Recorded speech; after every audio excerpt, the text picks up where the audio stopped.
Well, welcome everybody to our webinar for donors called What is the Best Gift for Me?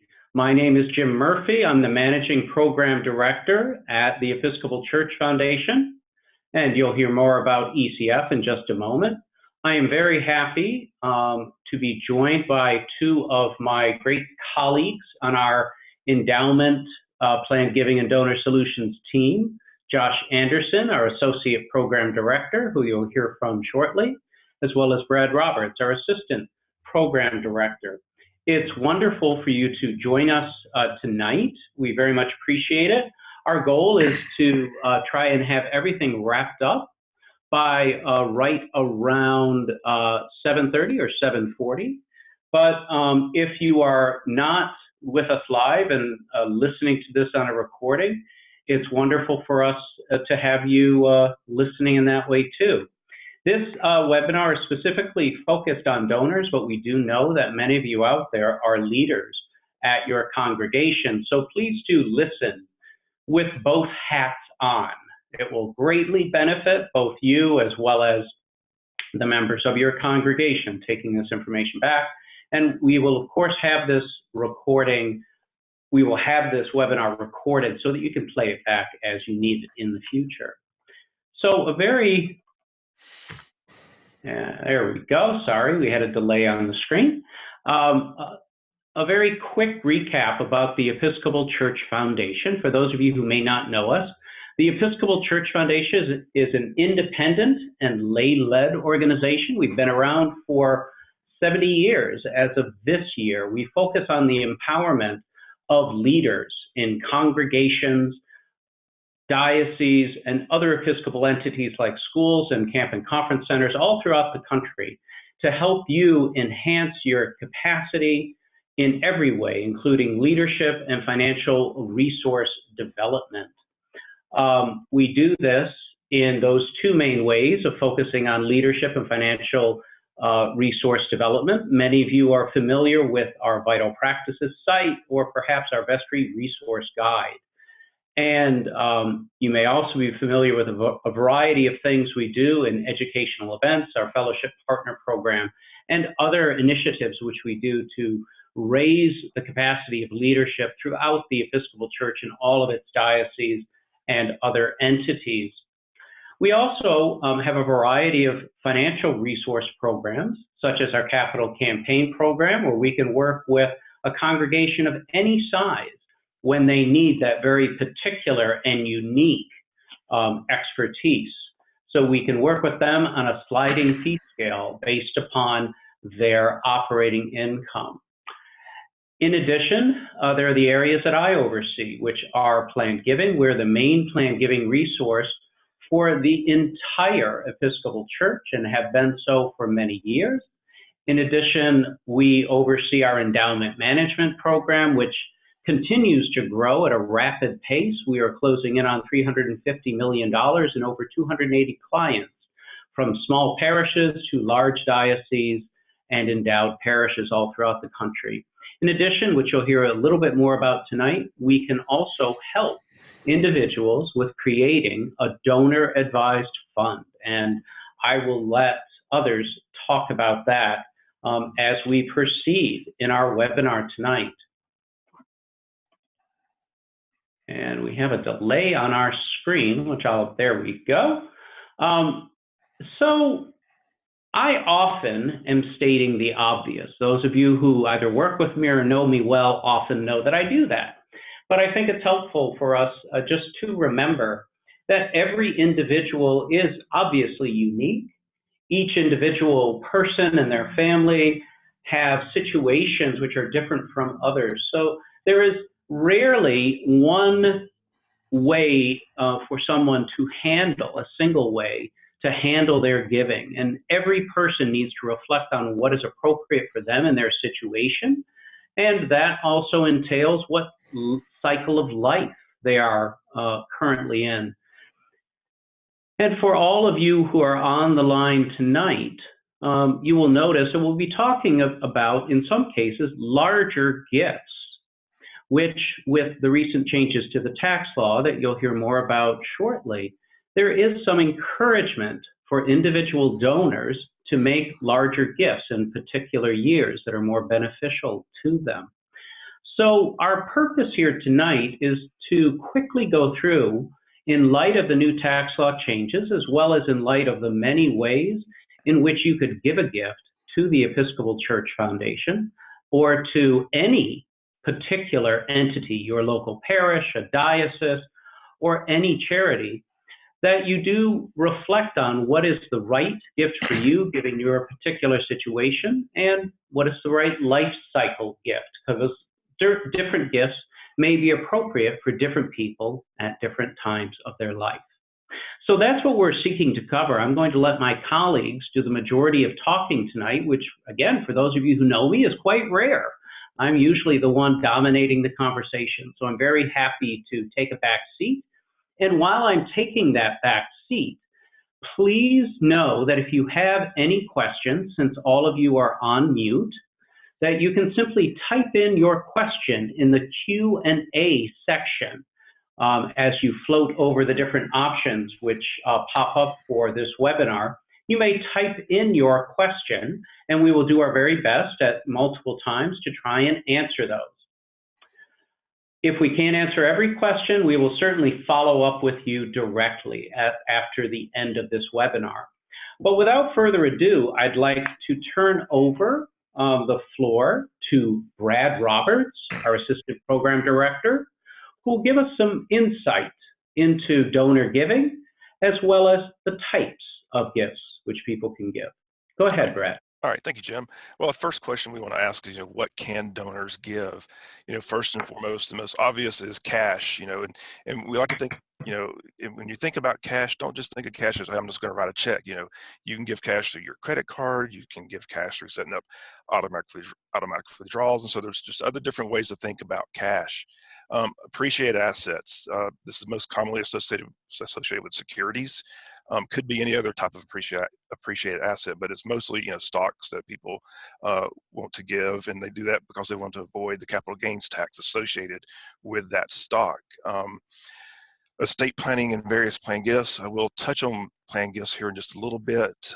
Donor advised fund grants, we'll also touch on that a little bit later in the presentation. Donors can give through grants through a private foundation they've established. Also, you can give through your IRA with the qualified charitable distribution. So there's lots of different things that donors can give. Next, we'll talk about the types of gifts that donors can give. Okay, and I'm sorry, there is a bit of a drag every time I'm changing screens, but please go ahead, Brad. And what I'll just do a quick add in there is that if anyone who's on the line is also a leader in their congregation, if you would like to receive a new updated templated pledge card, which incorporates all of these ideas we're sharing tonight, please just email me and we will get that to you. So go right ahead, Brad. All right, thanks, Jim. So we talk about the three different types of gifts. Ordinary gifts, that is what we're most common, that we all know about. It's just your annual giving or stewardship to your parish. That's usually just to fund the operations of the parish. Extraordinary gifts, these are generally associated with capital campaigns.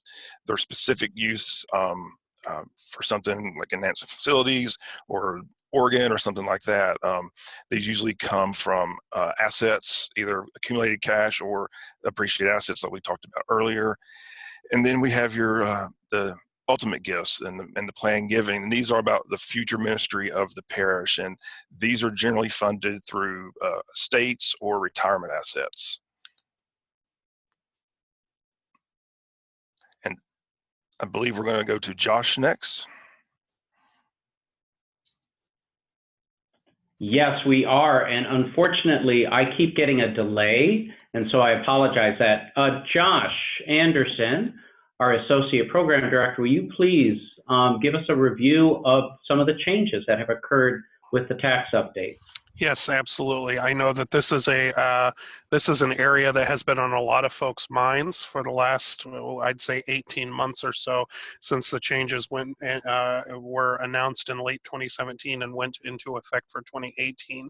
I know many people are in the midst of finishing up their taxes for 2018, but this is certainly a time to be thinking about your plans for 2019 and how perhaps making a gift might be able to benefit both your parish and you from a tax perspective. There is an article that I want to briefly reference that we will be sharing with you in our follow-up email that Jim Murphy contributed to at the end, or I guess it was in February of 2018. The Episcopal News Service published an article titled "How the New Tax Laws Could Affect Episcopal Charitable Giving," and Jim was one of a few different folks who contributed to that article.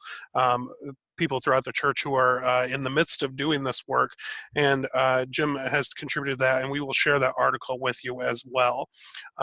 So what we're seeing, or what changes we believe may happen with the new tax laws, and have seen and will continue to see, is that we believe that people are going to continue to give over time. We don't believe that there's going to be a decline in the gifts that folks are giving to parishes, to churches, but the strategy with which people give their gifts may change a little bit.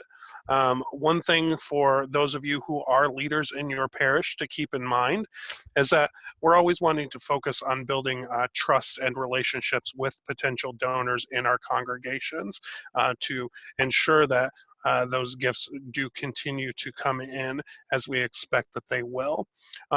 So the tax laws have changed, but the charitable deduction is still available. So even though the deduction limits have changed, that charitable deduction is available, but people may begin to bunch their donations in major gifts. So rather than making smaller gifts throughout a period of time, people may begin to bunch those donations, as we will talk about with a donor advised fund being one of the tools or vehicles that someone may use to make a larger gift, but then eventually pay out from that large gift in smaller increments over time. There have been some enhancements to charitable deductions in the new tax law. So the Pease Amendment, which previously had reduced the benefits of itemizing charitable gifts for high-income individuals, that amendment was repealed under the new tax code. And the annual AGI limitation for cash donations has changed. It used to be 50%. You could deduct up to 50% of your adjusted gross income. That has now increased to 60%. So a slight change there under the new tax laws. So what are we anticipating seeing? What do we think is going to come next? As I mentioned, the DAF, the Donor Advised Fund, will be a useful tool as folks consider bunching donations. We also have seen interest pick up in the IRA qualified charitable distribution, which we'll talk about at more detail here in a couple of slides. We also anticipate seeing more diversity in giving of different kinds of gifts. So people are just going to start to think, I think, more creatively about the way that they do their giving. So rather than just giving cash gifts, so that may be appropriate for some donors, I think people are going to kind of assess and consider things like the Donor Advised Fund or life income gifts, or thinking about other assets such as securities or stocks and mutual funds. So next, I want to talk just briefly about giving through an IRA, which is something that, as I mentioned, we have seen increased interest in and are fielding many questions about. So just some things to know regarding a IRA or a qualified charitable distribution from an IRA. So it must be a traditional IRA. You cannot make a qualified charitable distribution from a Roth IRA, for example. It must be a traditional IRA, and you as the donor must be at least 70 and a half years old. So you've reached that age where you must begin to take those distributions from the IRA. The qualified charitable distribution, you may make a gift of up to $100,000 in this manner. And the way that it works is it is a direct rollover from your IRA to the charity or charities that you have decided to make that gift to. And it does count towards your required minimum distribution for the year. Now, you do not receive a charitable deduction for this type of gift, which is something to remember, because these funds in your IRA were not taxed before they went into the IRA. You do not receive a charitable deduction for that qualified charitable distribution, the QCD rollover. So right now that demographic is trending with the oldest baby boomers. So those folks who are beginning to have to take those distributions from their IRA. Other notes, the payment, as I said, it must be made directly to the charity. It's not, you don't have that distribution made to you as the owner or beneficiary of the IRA. It must be made directly directly over to the charitable organization. If you have that made as a distribution to you, it will be taxed as a regular distribution. So just something to note and be mindful of if you do approach your provider about trying to make this type of distribution. It also cannot be used to fund a life income gift, such as a charitable gift annuity, which we will be talking about momentarily, life income gifts. So you cannot use the qualified charitable distribution to fund another type of gift. It must be that direct rollover to the charity. Thank you, Josh. And I'm going to switch to the next slide. Yep. One extra thing I always like to note, and it's what Josh had just said about the demographic trends, that it's the oldest baby boomers who are making these distributions now, or have to, I should say. And in many ways, for those of you who are leaders on the call, please note that this is an opportunity to help some of the folks in your congregation who really don't want to take that distribution, and they would be very happy to give it as a gift to your congregation. Many of the oldest baby boomers are unlike me and the younger gentlemen that are here. They actually had this thing called pensions, or pensions, as it's said in English. And of course, with pensions, you may be in a much stronger position, and you may not want to take your distribution and want to pay all those taxes on it. And so this can really be an opportunity both for the parish as well as for the donor. So thank you, Josh. And I know you have, is there anyone who has questions out there for either Josh, myself, or Brad at this time? If you do, feel free to type that into the Q&A section. I'll be monitoring that throughout the webinar.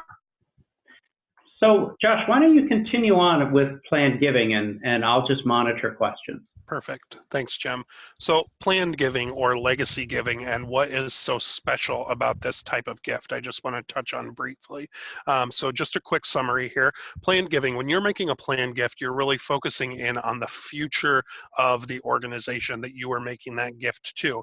And the vast majority of the time, that is going to be a future that you are not going to be a part of, just because of the nature of planned giving, obviously those being gifts that are seen through following our lifetime.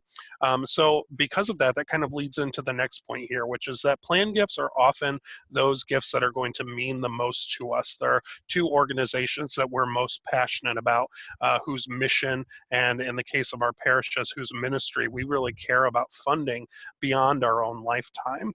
You know, Jim says in nearly every presentation he does, and I'm surprised that I was given the slide here to say this particular thing, which is really one of the most important notes that we make to folks when we go out and talk about planned giving. And that is that when you're making a planned gift, when you have decided that you are going to leave a gift to an institution, an organization, your parish, that is going to help to serve them for generations to come, what you're doing is you are raising that institution to the same level as your children and grandchildren in your estate plans. And we understand from our perspective, what a hard and decision that can be. We want to help to serve and provide those gifts that are going to help bring those ministries to generations to come, and we understand that, and we want you to also understand as leaders the type of commitment that it takes for someone to make the decision to leave that type of gift. So these are not gifts to be taken lightly. They really do require a level of sensitivity to the needs of the donor. And then also, when we're talking about planned gifts, we're talking about sensitive subjects like death and dying. And it's not really a subject that most people will happily talk about. So there needs to be that level of sensitivity there as well as we're talking about those estate planning and end of life issues.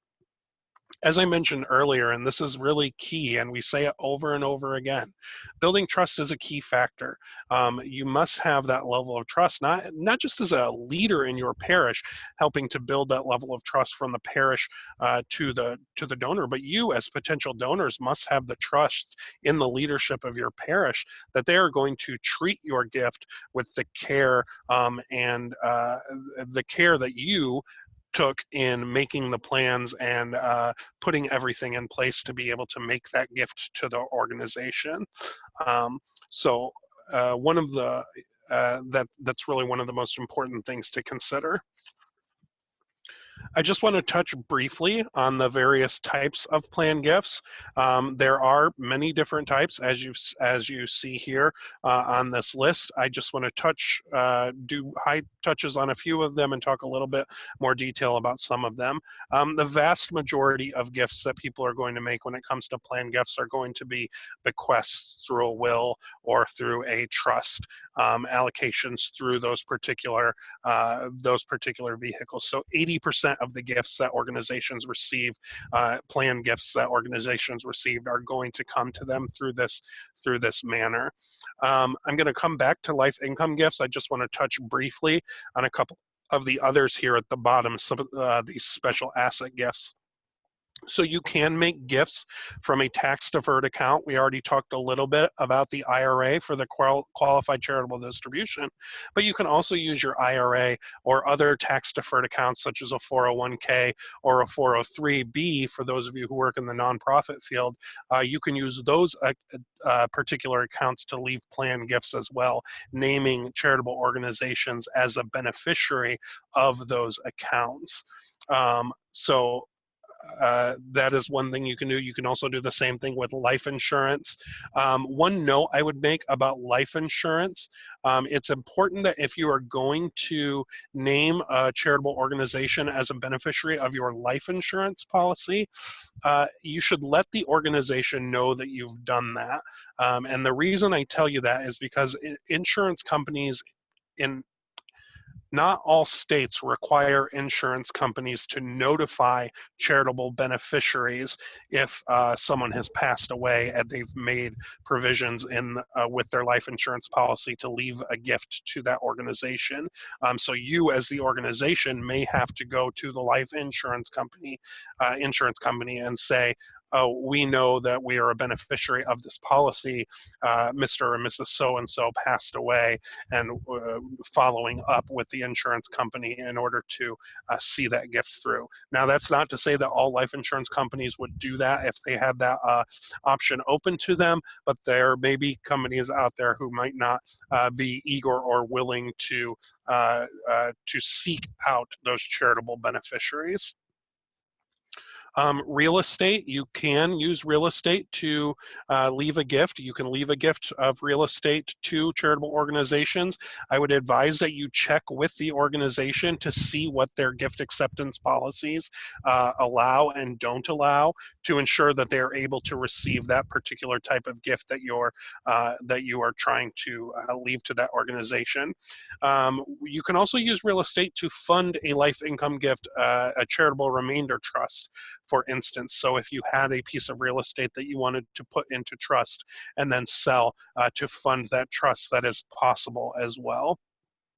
And then other appreciated properties such as tangible goods, art that may, if you have art that is worth something that you wanted to leave to an organization, you could do that as well. Briefly on charitable lead trusts, they are quite rare. There's only a few thousand of them in the entire United States, and they are typically for the wealthiest individuals. These are typically trusts of $10 million or more, and they're very complex.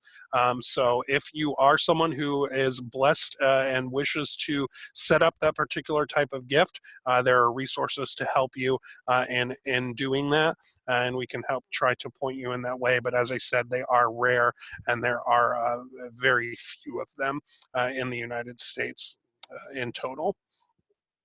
Life income gifts, briefly on the 3 different types of life income gifts that are available to donors through the Episcopal Church Foundation. As Jim said, we are the main resource for planned giving, and as a part of that, we do facilitate life income gifts for donors. Pooled income funds. The way a pooled income fund or a PIF works is a donor makes a gift, and then they receive the income off of those invested funds, and they receive strictly income. So it's strictly the yield off of the invested funds while they are living. And then when the donor passes away, the remainder of their gift is going to go to the charitable organization. The charitable gift annuities. Charitable gift annuities are the most popular of the 3 types of life income gifts that ECF offers. With a charitable gift annuity, that's going to be a flat annuity payment that the donor is going to receive on a time period set up to their preference. So those can be paid out annually or quarterly or monthly. And that is going to be, the payout rate is going to be based on the donor's age at the time that the gift is set up. These can be set up for 1 or 2 donors, and then again, when the donor passes away, the remainder value of their gift passes to the charity that they name at the time of setup. With a charitable gift annuity, it's dependent on your age. As I said, with the pooled income fund, right now, the pooled income fund that ECF has pays out about 2.5% to 3%. Whereas a charitable gift annuity, depending on your age, is typically going to pay out on the low end somewhere from 5% all the way up to 9.2%, is, I believe, the high end of a charitable gift annuity. Charitable gift annuity rates went up in 2018 for the first time since 2012. So those increased, and ECF does follow those rates suggested by the American Council on Charitable Gift Annuities. If you're interested in any of these types of gifts, whether it be a charitable gift annuity or a pooled income fund or the charitable remainder trust, we're happy to speak directly to you and talk about your particular needs or situation, and we can run illustrations for you to show you what each particular gift might look like in your case. Charitable. Okay. Yes. Oh, I'm sorry. Go ahead, Josh. No, Sorry. I was just going to say briefly about charitable remainder trusts. They are larger, at least $100,000, and they do require a separate trust document. If you wish to work with ECF to set up a charitable remainder trust, we do have an attorney on retainer that we use to draft the trust document for your review and for the review of your own legal advisor or attorney. We do that at no charge to the donor. So if you are interested in that, this is a great way to have that trust document drafted up for you at no charge to you. Okay, thanks so much, Josh. And as Josh said, we have the capability of confidentially giving any of you who are on the line or any of the members of your parish confidential life income gift illustrations of all of the different types. In addition, we have many, many booklets and brochures that are available on an ongoing basis that you can download for free as you wish to get more information. ECF also sponsors a website called episcopalgifts.org, and this is not a site that says give to the Episcopal Church Foundation. It says to give to your favorite Episcopal charity or parish. So you can certainly check out episcopalgifts.org whenever you wish, day or night, 24 hours a day. We're going to turn the floor over to Brad next, but I do want to answer a question which Danny Kaufman has prompted, which is, does ECF have gift acceptance policy templates? And the answer is absolutely yes. We're more than happy to send them to your congregation if you're a leader in your congregation. Those are great for building trust and confidence. among the members of your congregation and giving clarity for how are you going to use those vitally important future-focused gifts. So that is that situation. And okay, the clicker is still a little slow, but let me turn the floor back over to Brad. Brad, what would you like to tell us about donor-advised funds? All right, Jim. Well, donor advised fund is a philanthropic vehicle that's established at a public charity like ECF. The donor establishes their fund, they make a charitable contribution to that fund, they get an immediate tax benefit, and then they make grants out to qualified charities. So how do you think about what a donor advised fund is? It's a hybrid checking, savings / investment account that's used just for charitable giving. And what we like to call it around here is the charitable checking account. That's a good way to kind of view the donor advised fund. Just briefly talk about what, how does it work? The donor makes the contribution. They do, we mentioned earlier, they get that deduction.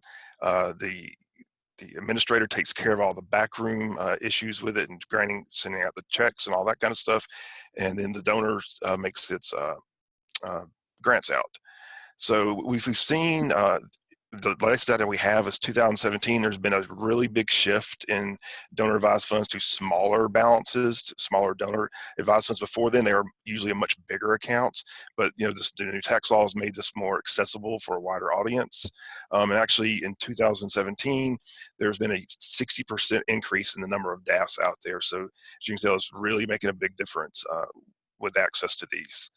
So what is appealing about a DAF to donors? Well, first and foremost, it's simplicity. You make one gift as the donor, and then you can make it as many grants as you want to. And it's very, very simple. Instead of writing out 50 checks, you just write one check to your DAF, and then it goes to the ease of use. There's a back office that takes care of everything for you. They check and make sure the charity is legitimate. They send the checks out. They send the and they mail it for you, do everything. So it's very, very simple.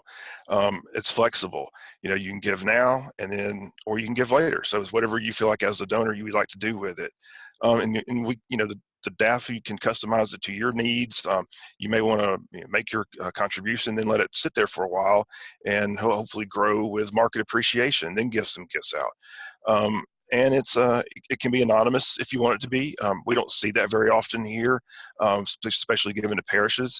We do see it sometimes with giving to non-Episcopal entities through the DAF. There are a couple of don'ts that associated with a donor advised fund. The biggest one is you cannot pay obligatory pledges with grants from your DAF. You cannot get personal benefits from your grants that you give from your DAF, and you cannot make grants into non-approved legal structures, meaning it's got to be to a approved 501c3. And this is very important too, that sometimes people do forget this. You do not get a tax deduction for your grant. The tax deduction happens on the front end when you make that initial contribution to your DAF. So if you make a contribution of $10,000 to your DAF, and then 3 months later you start giving to your parish or other charities, those grants will not have a tax deduction associated with them. So just do not forget that. And then finally, we look at what should parishes do when associated with DAFs. Acknowledge the importance of DAFs and a person's personal philanthropy. Definitely the parish should accept the grants willingly. There's nothing wrong with getting the grants. As with any giving, providing a thank you letter is very, very important. And reach out to your DAF grantors and grantors and let them know that yes, they can do this. And as part of that, let them know what the needs of the parish. They may want to give more from their DAF to the parish for certain needs. So that is a quick highlight of the donor advised fund. Thank you so much. And I want to just pause there because there is one question that had come up, and I want to answer that. And I also want to say that there are many different ways to create a donor advised fund. Obviously, we've mentioned the Episcopal Church Foundation does have a program which you can make use of. It's actually a great program where you can do everything online, just like some of the bigger donor advised funds like Fidelity or Schwab Charitable, which are certainly great options for you to investigate. But unlike many of the local community foundations that may not have an online component, these bigger entities, and I'm happy to say ECF as well, can handle everything online. So it's very useful and very flexible and appealing to a much younger demographic. And as Brad has said, it's growing in the number of smaller DAFs. So I'd encourage you to think about it, especially in light of that the changes in the tax law actually encourage in certain years when you need to itemize your deductions, and you need to take more than the standard deduction, that may be the year that you make multiple year gifts of your giving to your parish or you're giving to other charities, so that you get the maximum benefit in that year and then give out those as grants in future years, as Brad was saying. So one question that has come up is, how much does it cost? So it all depends on who you work with or with whom you work. We at ECF have a variety of different administrative, I should say, a different variety of costs, because we allow so many different ways for you to direct ECF to invest the funds that are under management. So it's usually right around 1% or a little bit higher than 1% is the total all-in cost for the administration of an ECF DAF, but it can vary depending if you recommend that we invest in, let's say, socially responsible portfolios or more active management portfolios. That will cause the cost to increase. Okay, so thank you so much for the question, Susan. And if anyone else has questions, please just type those out. We're happy to answer them. And so without further ado, I want to begin our wrap up, if my screen will ever change. There we go. Just to wrap up on the aspect of endowments, which is something that all of us here at ECF are working on all the time and are often a great way for donors to give to their congregation. So let me turn the floor over to Josh to talk briefly about that. Yes, thanks, Jim. And in the interest of time, I will try to be short in talking about endowments. I don't want to presume that that everyone on the line knows what an endowment is. So an endowment fund are those long-term invested funds that may or may not have restrictions on spending, depending on the type of endowment. So I would hope that many of your churches do have long-standing endowments in place, though it is the case that many parishes do not have endowments. And one of the things that ECF does is we do help parishes to work through the structure and setup of an endowment fund, not just if they have a particular gift that they've received or a donor who wishes to set up an endowment, but maybe they don't have and they want to set up the fund for someone who maybe would like to make a gift of that type someday down the road. We typically, when we're talking about endowments, we talk about them in kind of two different ways. So two different types. One is a true endowment, and this is your traditional endowment that is donor designated and meant to live on in perpetuity, meaning that that endowment is going to live as long as that organization is functioning and in business. That endowment fund is going to be there.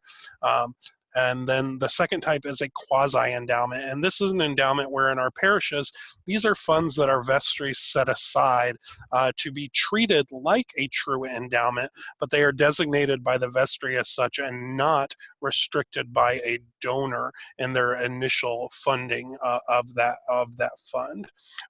The only thing I would really say about endowments is that if you did wish to set up an endowment for your church or make a contribution to your parish's endowment, I would again just advise you to be in touch with your parish regarding those gift acceptance policies.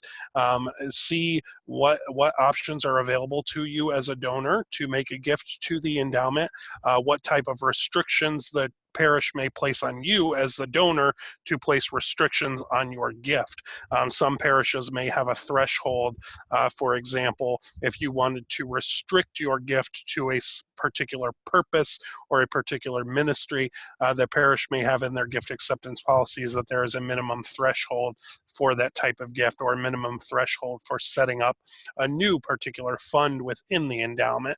So again, I just advise you to be open and have conversation with the leadership of your parish, build that trust, help them to build that trust with you as a donor by having those conversations openly and talking about your needs and your desires as a donor to the congregation, and talk about what it is you would like to see fulfilled with your gift, and see what is available and what can be done with the parish and within the guidelines that they've set in their gift acceptance policies.